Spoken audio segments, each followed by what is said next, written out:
Biotechs en el exterior. Hola, ¿qué tal? Muy buenas tardes. Mi nombre es David Miranda, de Ingeniería en Biotecnología, y el día de hoy estoy con Paula Wagner Egea, ingeniera en biotecnología egresada del Tecnológico de Monterrey, que nos acompaña desde Múnich, en Alemania actualmente, y a quien hemos invitado para platicar sobre la transición de la vida universitaria en México a la transición de la vida profesional y también académica en el exterior, dirigida a estudiantes de bioingenierías principalmente.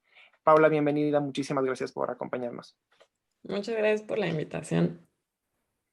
Antes que nada, Paula, nos gustaría que nos contaras un poco más sobre ti, sobre cómo fue tu etapa de universitaria, de qué campus eres, si hiciste algunas estancias laborales, de investigación, internacionales o alguna actividad cultural también. Y también después, pues, ¿dónde te encuentras actualmente? En resumen, te podría decir que nos gustaría saber quién era Paula Wagner de estudiante y quién es hoy Paula Wagner como profesionista o estudiante ya de posgrado. Ya, pues yo estudié ingeniería en biotecnología en Campus Ciudad de México y a lo largo de la carrera hice varias estancias y me fui a intercambio y bueno, me la pasé de un campus en otro y así. Em, Primero, al segundo semestre de haber entrado en la carrera, hice una estancia de investigación en el Instituto Nacional de Psiquiatría, por referencia del que en ese momento era mi profesor de genética. Y estuve ahí un verano, me parece que fue. Y después seguí con mis estudios, me fui a la concentración de biología molecular. Y bueno, en lo que estaba en eso, me fui de intercambio a París, al Instituto Superior de Biotecnología de allá. Eso fue solo un semestre. Y luego hice un verano en Campus Santa Fe y luego hice el otro verano que gané una convocatoria para ir al MIT y a tener un verano de nanotecnología, bueno, de técnicas de nano y microfabricación. Em, y entonces gané eso y me fui a Campus Monterrey y estuvimos una semana en el MIT haciendo el workshop de MIT Nanolab. Y creo que eso fue todo de la carrera. Y luego terminandito la carrera, fue cuando me fui a Chicago a trabajar allá y estuve en Rush University Medical Center y estuve trabajando en nanoquímica por un año y medio, me parece, y luego me fui a hacer la maestría a Suecia, a la Universidad de Lund, que era una maestría también en biotecnología.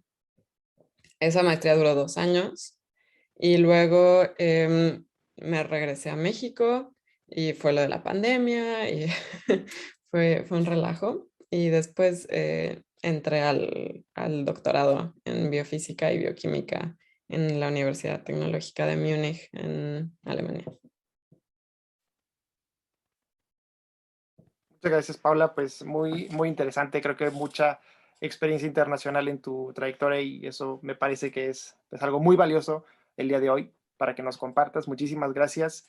Ahora, entrando un poco en detalle sobre los temas laborales, nos gustaría que nos platicaras un poco sobre la elección de trabajar en el exterior. ¿Cómo es que tú, a pesar de que hayas tenido varias experiencias internacionales, pero cuando te vas a Chicago y dices, yo quiero trabajar allá, o yo quiero trabajar en Estados Unidos, o yo quiero trabajar en el exterior, ¿cómo tomas esa decisión, Paula? Em, pues fue un poco ir tomando las oportunidades que se me fueron presentando. O sea, yo estuve buscando trabajo en el último semestre de la carrera. O sea, yo tenía una beca de excelencia durante la carrera, entonces eso no me daba como mucho chance de tener un trabajo, de tener como, no sé, ser becaria o así. Y se me complicaba con los tiempos y con la estudiada, y entonces me esperé hasta el último semestre para buscar algún puesto de becaria durante ese último semestre o empezar a aplicar para que mi entrada fuera recién terminando la carrera. Y estuve buscando durante casi todo el semestre y no me terminaban de convencer las opciones. O sea, después de estudiar en una universidad tan buena y algo tan específico como biotech, me hubiera dado mucho coraje meterme como cualquier trabajo. Y la verdad es que no quería hacer eso y tenía la oportunidad de esperar una mejor oportunidad. Entonces, platicando con Álvaro, de hecho, que fue mi director de carrera también en algún momento, él me platicó que conocía a alguien que estaba buscando, había una vacante disponible en Chicago, que si yo estaba interesada era para alguien que ya hubiera sido biotech o hubiera trabajado de eso antes.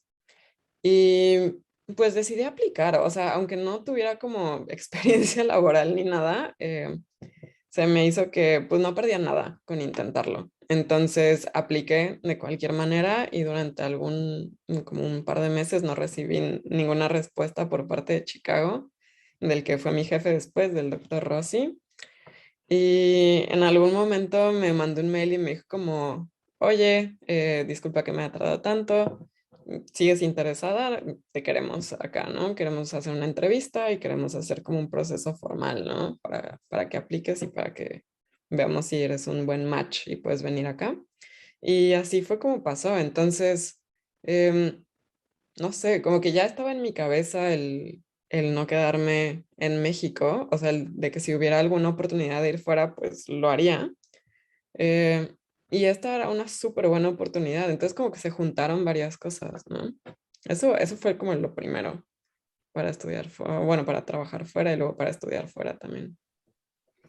Perfecto, Paula. Oye, por ejemplo, en este tiempo de espera en lo que tú recibías respuesta, ¿qué hacías? Decías, "Ay, voy a postularme a otra oportunidad, voy a seguir buscando", o si, ¿cómo lidiabas con esa incertidumbre? O tal vez a ti no te generaba mucha angustia, o qué sentías tú en aquel entonces, en esa ventana de tiempo.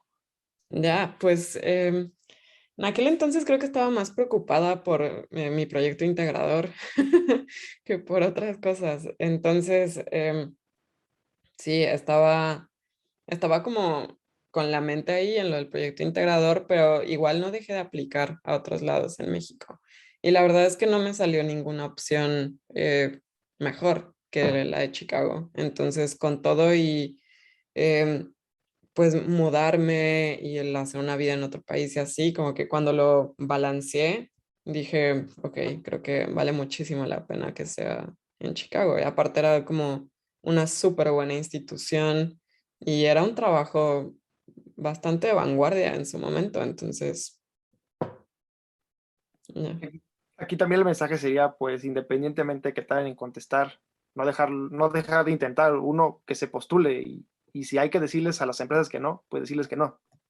Sí, Sí, exacto. Y que a veces luego ponen muchos requisitos que no necesariamente los tienes que cubrir, ¿no? Al final son una serie de habilidades que vas desarrollando y si tú demuestras que sobre todo tienes la curiosidad de aprender y tienes la constancia y tienes la disciplina de aprenderlo, al final te van a enseñar muchas cosas nuevas. La gran mayoría te van a enseñar en el nuevo lugar donde estés. Entonces, creo que muchas veces es más la motivación que ellos alcanzan a ver de alguien que esté realmente interesado y que tenga las bases y que le puedas enseñar, más que el que tengas como todo el checklist, así de, ah, sí, claro, tengo 17 años de experiencia, ¿no? O sea, ujú. eso. Oye, a propósito de esto que comentas, hay una pregunta muy común que yo sé que aquí tal vez por el hecho de que te comunicaron la vacante y ese fue el momento ideal para postularte, pero hay una pregunta común que es posgrado o trabajo, hablando de estas oportunidades en el exterior. Además de que porque se presentó en ese momento, tú te planteaste esta pregunta y cómo fue que decidiste, no, ¿sabes qué? O sea, ¿por qué no decir, miren, muchas gracias por la oferta, pero es que yo quiero hacer un posgrado? O estabas entre las dos, si es que te planteaste esa pregunta, ¿cómo te la respondiste? Sí, me pregunté durante mucho rato si quería hacer la maestría o empezar a trabajar inmediatamente después de terminar la carrera. Y fue difícil, o sea, a mí me encanta biotech y me encanta toda la cantidad de aplicaciones que tiene. Em, y creo que tomé la decisión correcta al no hacer la maestría luego, luego. O sea, esperarme un año y medio, trabajar, ver qué onda. Em, Me ayudó mucho, sobre todo, eh, como a descartar las cosas que no quería hacer, porque no las tenía muy claras, porque nunca había trabajado. Entonces yo creo que eso es muy valioso, como tener la experiencia de primera mano y decir, ok, esto definitivamente no lo quiero hacer, ¿no? O sea, cuando yo empecé a trabajar en Chicago, yo así que me encanta la investigación básica y, wow, esto ni siquiera es básico, ¿no? Era como translacional, estaba súper ligado a la industria y estaba súper ligado a las aplicaciones inmediatas. Y yo siempre pensé que eso iba a ser lo mío. Y luego estuve ahí y aunque me encantó trabajar con nanoquímica, la investigación en animales, no, me puede muchísimo. Entonces, eso jamás lo hubiera descubierto si no hubiera estado haciendo la investigación en Chicago y hubiera estado trabajando ahí. Y eso me ayudó mucho para cuando me metí a la maestría, decir, ok, o sea, quiero enfocar mi camino hacia algo que no tenga que ver necesariamente con experimentación con animales, ¿no? O sea, creo que se pueden hacer otras cosas y me interesan suficientes cosas de biotech como para no caer en algo de eso, ¿no? Eh, entonces creo que, vamos, es una decisión súper personal y es algo que cada quien sabe y cada quien tiene que ponderar. Eh, a mí me latió mucho trabajar primero y después hacer la maestría porque siento que llegué también mucho más centrada a la maestría. No llegué a descubrir como qué era lo que me gustaba, sino llegué a aprender y llegué a conocer la investigación que otras personas estaban haciendo en otras partes del mundo y qué era lo que tenían que aportar. Entonces siento que llegué más madura también a la maestría. Hola tú, ahorita podemos hacer un paréntesis para nuestro auditorio. Comentaste un término translacional. ¿Puedes platicarnos un poquito más o menos qué significa eso, especialmente para la gente que quizás está a mitad de la carrera o que en una etapa parecida? Sí, claro, es un tipo de investigación que no es una investigación clínica, digamos, ni es una investigación básica, digamos. Em, en cada tipo de investigación tienes que seguir algunos pasos hasta que se completen, no sé, hasta que escribas un artículo o hasta que se patente algo o hasta que X. Y el translacional es mucho más rápido, tiene que ver con clínica y entonces, por ejemplo, creo que con un ejemplo puede ser más Ujú, claro. como más fácil de entender. Yo estaba trabajando, mi jefe es, era epileptólogo y entonces trabajaba con pacientes que tenían epilepsias súper difíciles de controlar. Y entonces lo que yo hacía, y por eso se llama investigación translacional, era que yo experimentaba algunos tipos de tratamientos con nanotubos de carbono que se pudieran trasladar rápidamente a los pacientes humanos y sí, como a la clínica humana, ¿no? Y entonces yo investigaba con animales, eran pruebas muy rápidas, los resultados se veían casi de manera inmediata, funcionaba, no funcionaba, seguimos a lo siguiente. Y con todo el apoyo de la industria detrás de eso, que nos brindaba como el apoyo económico y los materiales y el equipo, eh, de funcionar, se puede pasar muy rápido de lo que se hace en el laboratorio a lo que se hace con, no sé, con investigaciones como experimentales en humanos y cosas así. Perfecto. Oye, Paula, y ahora que estamos un poco ya platicando, muchas gracias por la explicación, por cierto, Ujú, de, del tema laboral en concreto, ya nos platicaste que te enteraste de la oportunidad en Chicago a través del exdirector de carrera, de Álvaro, y que te postulaste, estuviste esperando, pero digamos, hablando de cuando tú te viste enfrente de tu escritorio, tu computadora para preparar quizás un CV, hay que hacerle adaptaciones porque no es lo mismo, quiero pensar, postularse a una empresa en Estados Unidos, en otro país que en México. Entonces, hablando de a lo mejor algunos puntos clave del proceso de postulación, quizás sobre el tema de las cartas de recomendación o de presentación o de motivos o del CV o del llenado de una plataforma, ¿qué podrías tú contrastar entre un proceso en México, que también los viviste, y un proceso para postularse a una vacante laboral en Estados Unidos y que deban considerar los estudiantes que quieren seguir un camino así como el tuyo? ya. Yo creo que los procesos de selección en México, dependiendo de la empresa, pueden ser exactamente igual de rigurosos que los de Estados Unidos. Entonces, Mira, lo primero yo diría como no tenerle miedo a intentarlo, ¿no? Y no tenerle miedo a googlearlo tampoco. O sea, yo me encontré muchísimas veces metiéndome en Google y poniendo como cómo hacer un CV para Estados Unidos, ¿no? Cómo hacer un CV para Europa. Y no tiene nada de malo, o sea, la verdad es que no lo sabemos todo y hay unos templates buenísimos en internet. Entonces, hay que buscarles, sí, claro, ¿no? Pero es información que puedes encontrar sin ningún problema. Em, Muchas veces en Estados Unidos, dependiendo del puesto, te van a pedir referencias para que les manden cuestionarios sobre ti, ¿no? Y entonces van a tener que llenar cuestionarios de, digamos, un poco sobre habilidades, un poco sobre personalidad, ¿no? Y eso lo tiene que llenar otra gente y es así absolutamente confidencial, etcétera. Entonces, eso puede ser un poco diferente porque hasta donde está mi experiencia, o sea, la experiencia que tengo en México, nunca me ha tocado llenar cuestionarios de alguien más, ¿no? Pero igual y ya lo están haciendo. Entonces, yo creo que es cosa de buscarle y es cosa de decir, ok, o sea, si estos son los pasos y realmente quiero estar en esta empresa, pues adelante, ¿no? O sea, seguirlos y generalmente todo es lo mismo, o sea, es mandar un CV, mandar unas cartas de recomendación, mandar los transcripts de la universidad, no sé, explicar por qué quieres estar ahí, por qué no quieres estar en otro lado, ¿no?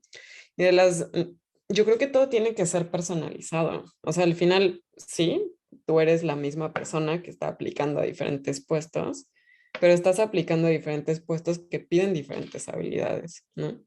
Entonces yo sé que suena como el mismo rollo siempre de decir, ah, no, tienes que hacerlo personalizado y copia cosas que vengan en la vacante para que estén en tu carta de motivos y así. La verdad es que te tienes que vender lo mejor que puedas y la mejor manera de venderte es viendo qué es lo que quieren ellos y escribiéndolo, ¿no? O sea, viendo, ok, es lo que yo tengo, pues yo puedo ofrecer esto, ¿no? Y aparte puedo ofrecer estas otras cosas más, ¿no? Ujú. Entonces es un poco el proceso. Perfecto, Paula. Y, por ejemplo, si hay algo que tú dijeras, esto no lo aprendí en la universidad o en el salón de clase, lo tuve que buscar por mi cuenta o con otras personas o en otros espacios y que es alguna habilidad o un conocimiento que tú consideres como importante para haber tenido éxito en estos procesos, ¿cuáles serían? Por ejemplo, lo que dices, esto me faltó en la universidad y lo recomiendo que la gente que quiere seguir estos pasos también se ponga a trabajar en eso. Es una buena pregunta. Em, yo creo que a veces no valoramos suficiente esas actividades fuera de la universidad, ¿no? No valoramos suficiente como el que tengas algún grupo, digamos, no sé, un club de lectura por fuera, o que tengas un club de cine, o que vayas a los scouts, o, ¿no? O sea, muchas veces tenemos eso como que tus hobbies y las actividades que haces por fuera, eso, es por fuera y es tu vida personal y eso no se mezcla. Y yo me he dado cuenta, sobre todo en Europa, es una de las cosas que ponen en sus CVs. Es así de mis actividades fuera del trabajo y mis actividades fuera de la escuela y juego fútbol y me voy a hacer senderismo y hago así mil cosas. Y eso ayuda muchísimo a que antes de tener una entrevista, o sea, recién alguien está viendo, un reclutador está viendo tu CV, puedas tener un tipo de conexión y algún tipo de bonding con ellos. Y yo me he dado cuenta de eso porque me ha tocado ver eh, que me pregunten de eso, ¿no? Y me ha tocado ver amigas que, ah, sí, no tenía como mucha idea de todas estas habilidades y todo esto que preguntaban, pero el que me reclutaba también estaba en los scouts, ¿no? Y entonces platicamos de eso y de todas las habilidades que te brindan, porque la realidad es esa, ¿no? O sea, la universidad te puede dar muchos conocimientos teóricos y mucha experiencia técnica y una serie de habilidades, pero las actividades de fuera te dan muchas otras habilidades que son igualmente importantes y a veces hasta más en otros, en contextos laborales y en contextos académicos de posgrado, ¿no? O sea, el que tú digas, no, a mí me encantan mi club de lectura porque discutimos cosas, estás hablando de muchísimas habilidades de no solo como comprensión lectora, ¿no? Pero el poder discutir, el poder intercambiar puntos de vista con varias personas de manera regular, eso a veces no te lo da la universidad. Y entonces, todas esas cosas por fuera que uno dice, ah, es que eso debía haberlo aprendido en la universidad, no necesariamente. O sea, yo creo que la universidad está bien siempre y cuando pues tú estés interesado en aprender y quieras motivado, ¿no? Ujú.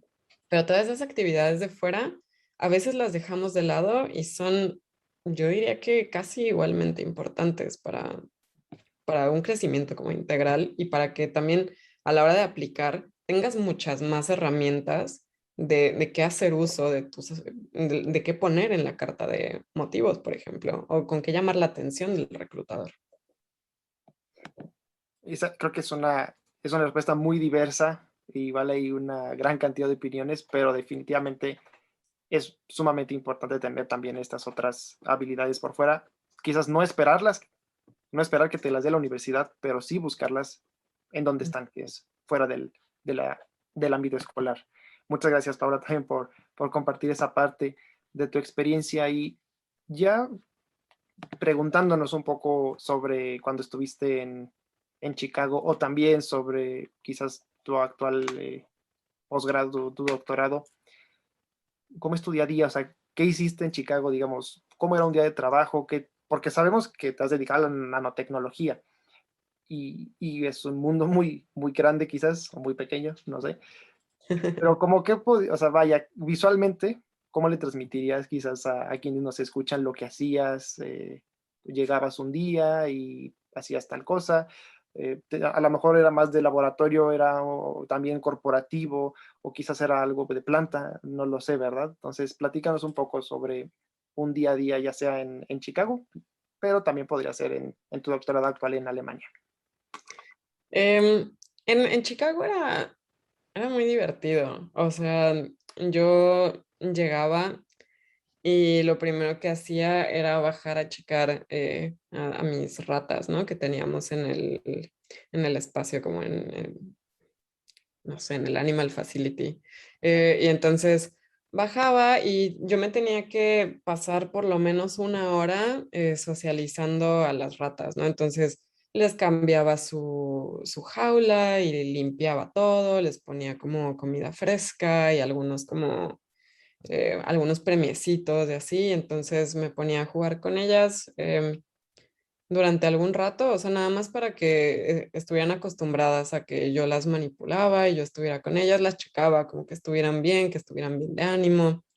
Em, sí, eso era como mi mañana prácticamente y luego iba al laboratorio y me dedicaba hacer algún tipo de experimentación con los nanotubos de carbono. Yo lo que hacía era que usaba nanotubos de carbono de una sola eh, pared, digamos, y entonces esos los tenía que funcionalizar y ponerles un fluoróforo para poder verlos bajo microscopio o con alguna otra técnica. Entonces me dedicaba a hacer eso, era prácticamente todo de química, química orgánica. Em, Prácticamente hacía eso como toda la mañana y luego íbamos a comer. Tenía unos compañeros que también eran mexicanos, eran ingenieros biomédicos, también de Campus Ciudad de México. Y ellos trabajaban con otra cosa completamente diferente, o sea, ellos tenían como toda la parte de imagen y como mucho más computacional de otras cosas, o sea, de otros proyectos que tenía nuestro jefe, el doctor Rossi. Y ellos se dedicaban a otras cosas, pero yo siempre iba y me metía y checaba a ver qué estaban haciendo nuevo, ¿no? Uno de ellos estaba haciendo su doctorado y el otro ya llevaba varios años trabajando ahí, entonces platicábamos un rato, nos dábamos como actualizaciones de qué era lo que estaba pasando en nuestros diferentes proyectos. Íbamos a comer, regresábamos, a veces teníamos alguna reunión o algo para platicar avances o para platicar ideas. Y era un ambiente muy padre porque nos ayudábamos entre todos. O sea, yo tenía como toda la parte de biotech y tenía suficientes conocimientos de nano como para poder estar manipulando los nanotubos de carbono. Y ellos tenían toda la parte de ingeniero biomédico que yo no tenía, ¿no? Como esta parte electrónica y como mucho más de física, por ejemplo. Yo les aprendí muchísimo. Entonces, eso era más o menos un día, digamos, común y corriente, pero hubo días, por ejemplo, que nuestro jefe nos decía si queríamos entrar a alguna cirugía que le hacían a algún paciente, ¿no? Algún paciente de epilepsia que les ponían, no sé, electrodos en el cerebro, en el hipocampo, para poder controlar su epilepsia. Así, pues nosotros encantados de poder meternos a una sala de operaciones, ¿no? Entonces fue toda una experiencia súper enriquecedora. Podía haber días como muy tranquilos, que podía llegar yo incluso tarde, ¿no? O sea, si no tenía nada que hacer en la mañana o si en ese momento no teníamos animales y ratas y así, podía llegar 11 de la mañana, estar un rato checando mails y mandando pedir cosas y un poco como administrativo. Y luego ir a comer y luego ya en la tarde dedicarme a reuniones y hacer otras cosas.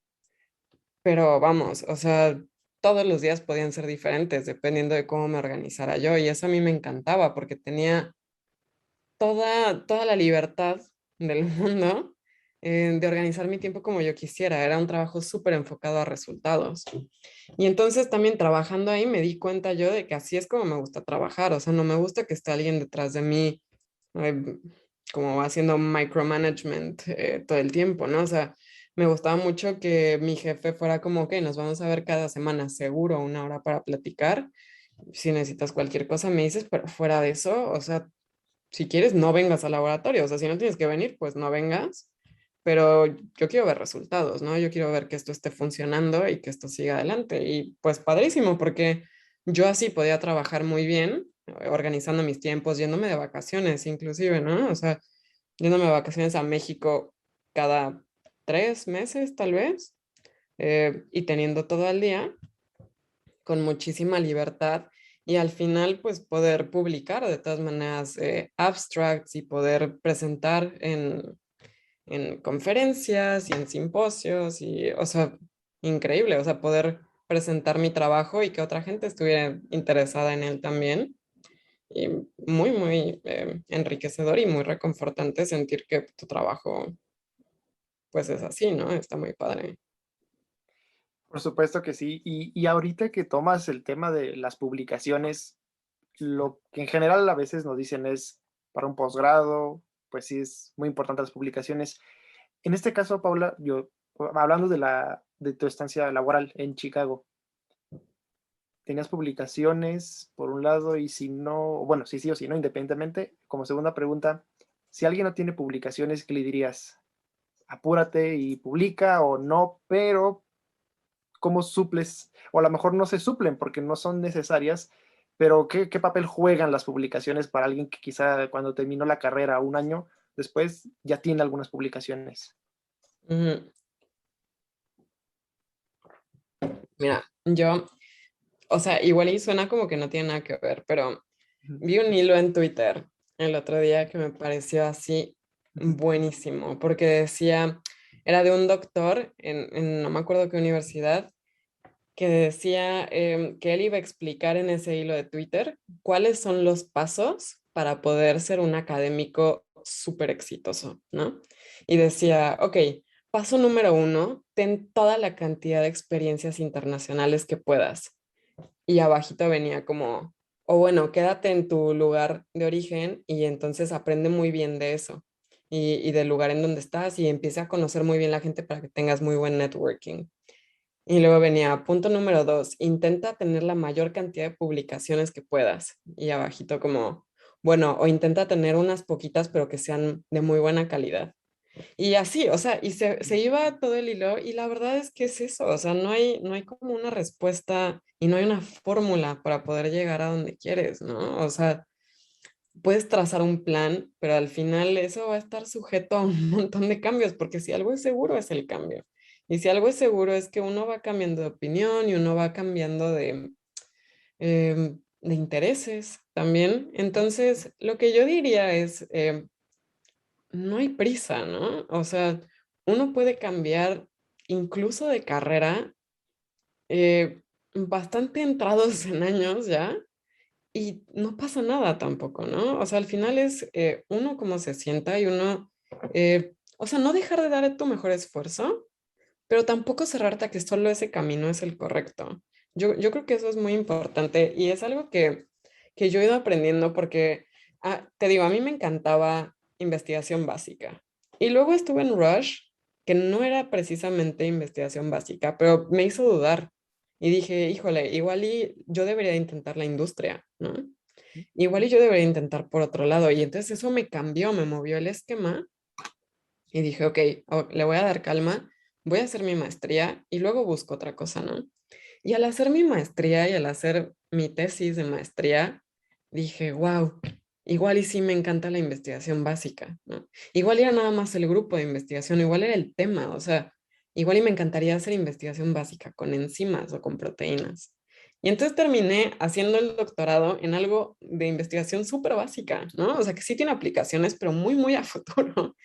Y, y creo que es fascinante porque si me hubieras preguntado hace 3 o 4 años, yo te hubiera dicho como, no, o sea, si yo quisiera hacer un doctorado, yo me hubiera ido directo a la maestría y luego hacer el doctorado. Y como estas ideas un poco preconcebidas, pero hoy por hoy te puedo decir como, conozco gente que está haciendo su doctorado a los casi 40 años, ¿no? Y que le encanta, o sea, y que tardó 1000 años en darse cuenta de que era lo que le gustaba y no tiene publicaciones, pero eso no, vamos, o sea, está atravesado por privilegios y por un montón de cosas, ¿no? Pero de todas maneras, yo diría que no hay una fórmula mágica y realmente es como te vaya yendo y lo importante es no dejar pasar las oportunidades. Yo creo que eso es lo más importante. Pues que creo que es una reflexión súper, súper importante. Hay veces que sí, a veces estudiantes y egresados se sienten presionados por, ay, es que mi amigo tiene publicaciones y yo no, y que realmente, como tú dices, pues a veces son ideas preconcebidas y cada quien tiene su plan, cada quien tiene su ritmo, y yo creo que es muy bueno que de una voz ya con experiencia internacional, muchas experiencias internacionales, lo escuchemos, ¿no? Es como también motivador o alentador de que, bueno, no solo hay un camino, que creo que sería ese un punto muy importante de lo que nos acabas de compartir. Paula, casi para terminar, ¿extrañas algo de México? ¿Te costó trabajo adaptarte a la vida en el exterior? ¿O no, todo es pues sencillo? ¿Qué puedes decir al respecto? Yo creo que siempre cuesta trabajo adaptarte a la vida afuera, sobre todo estar lejos de toda tu red de apoyo, ¿no? Porque obviamente cuando son momentos padres, pues está súper cool porque estás conociendo lugares nuevos y los primeros meses así, wow, me encanta la ciudad y todo es diferente y todo es mucho mejor que en México, ¿no? Y siempre pasa eso, o sea, es como una fase de enamoramiento ahí de la nueva ciudad en donde estás viviendo, de las nuevas personas que conoces y todo. Y yo creo que después viene como un estado de realidad de, ok, o sea, sí está padre, pero sí extraño un montón de cosas también. Em, entonces, creo que es algo a lo que uno también se acostumbra, o sea, como a saber identificar estoy en esa fase que me encanta donde vivo ahorita, y sé que lo voy a extrañar después. Pero uno se puede acostumbrar, definitivamente. Y hoy por hoy es mucho más fácil con FaceTime y con Zoom y pudiendo platicar con tus amigos y tu familia. Eh, sí, yo creo que hay maneras de sobrellevar como ese, oh, extraño. Em, lo que más extraño siempre, bueno, aparte de mis seres queridos, obviamente. Creo que la comida es algo que por más que encuentres un buen restaurante en otro lado, no va a ser exactamente igual al sabor del puestito de tacos y al sabor de la barbacoa de los domingos y así, ¿no? Em, Creo que es eso, pero, y bueno, el idioma, obviamente, o sea, el idioma puede ser una barrera y puede ser algo que te dé ahí como ansiedad el no manejarlo perfectamente, porque si es en inglés, bueno, ok, ¿no? Pero igual, o sea, igual siendo en inglés, a veces uno piensa, "Ah, yo hablo súper bien inglés, ¿no?" Y te vas a Estados Unidos o te vas a Inglaterra o a Sudáfrica o a donde sea y es como, wow, yo pensé que hablaba súper bien inglés y no estoy entendiendo nada, ¿no? Entonces puede entrar como una parte de, como un síndrome del impostor ahí de, no, es que seguro no soy tan buena y nada que ver. O sea, siempre es difícil acostumbrarse a nuevos acentos, acostumbrarse al slang, a las formas de hablar de la gente. Em, pero el chiste yo siento, y después de mudarme tantas veces, es no perderle el miedo. O sea, no perderle más bien perderle el miedo a hacer el ridículo y perderle el miedo a no entender. Y, porque al final del día, pues sí, o sea, tú te acabas de mudar a un lugar nuevo, eh, pero es una súper experiencia, ¿no? Y toda esa gente que igual te ve así, que, no le entiendo lo que está diciendo, pues ellos no se están mudando a ningún otro lado, ¿no? Entonces, es un paso súper grande, yo creo, para la persona que se muda a otro lado. Eh, y hablar, o sea, hablar de, así estés aprendiendo apenas un idioma, como hablarlo sin pena del acento, sin pena de la gramática, ¿no? O sea, al final del día vas a ser amigos donde sea, hay gente buena en todos lados, a mí me ha tocado gente extraordinaria, o sea, en todos los lados donde yo he estado. Y, y es eso, o sea, es cosa de acostumbrarse, ¿no? Por supuesto que sí, creo que estoy muy de acuerdo contigo.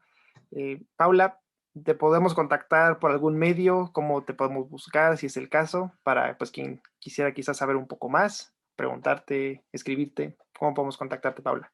Sí, me pueden escribir un mail si quieren a mi correo personal o si quieren buscarme en LinkedIn, también me pueden escribir por allá con toda confianza y dudas o si están buscando alguna oportunidad y yo conociera a alguien y pudiera contactar de alguna manera, sin ningún problema. Yo encantada de ayudar a toda la gente que sea posible.